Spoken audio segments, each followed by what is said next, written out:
do you feel with your partner, with someone, that you're not being validated, that you're not being understood, and maybe it's driving you a bit crazy, and you want to at least feel the other person understands you, and you keep on debating back and forth, and you're not really getting anywhere? If that's the case, there's a way to view things a bit differently that makes your life much, much, much easier. Someone shared this with me a few years ago when I was in Kenya. Apparently, it comes from Alcoholics Anonymous. And the idea is that in any relationship, you have three roles. There is you, there is me, and there is the judge. So if you and I have a disagreement, and for example, you think that I'm rude, and I don't think that I am rude, who's right? Are you right? From your point of view, I'm rude. From my point of view, I'm not rude. So what do we do? Well, I can argue with you. I can try to explain to you that I'm not rude, and I can say whatever I did, it's my culture, it's the way I act, and so back and forth and so on. And you can do the same. You can say that from your point of view, I am being rude, and argue in one way or another. If you argue with me, you're making me judge. In other words, I will determine if you're right or wrong. And as long as I say you're wrong and disagree, you will continue trying to argue and trying to convince me. And if I try to convince you, I'm making you be the judge.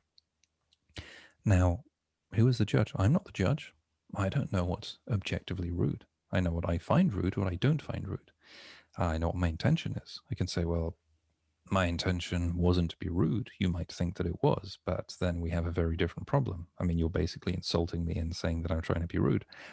Objectively, I don't know who's right. What I do know is that my behavior works for me and your behavior works for you. Now, I can apologize because I did something that you find rude, but then what happens next? Does it mean every time that you say that you find something rude, I have to adapt? If that is the case, you're controlling the relationship, you're manipulating me, and you're making yourself be judge. So who is the judge? If it's not you, if it's not me, then is it unanimity of opinion? Having more people agree on something doesn't mean they're right. It just means that more people agree on something. It's not truth. It's unanimity of opinion. So who is the judge?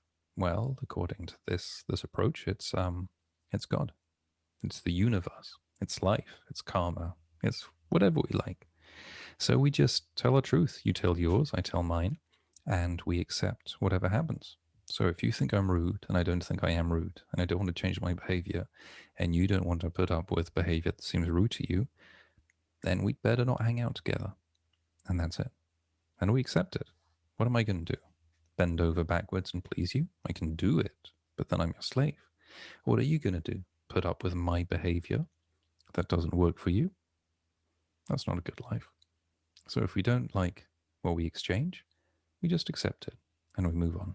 Who is judge? Life, the universe, whatever it might be. And listen to ourselves.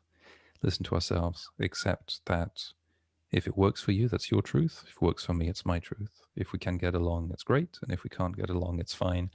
And none of us should be having to do two big sacrifices. Oh, and of course, if someone realizes that they have systematically the same problem with everyone, then maybe they are the problem.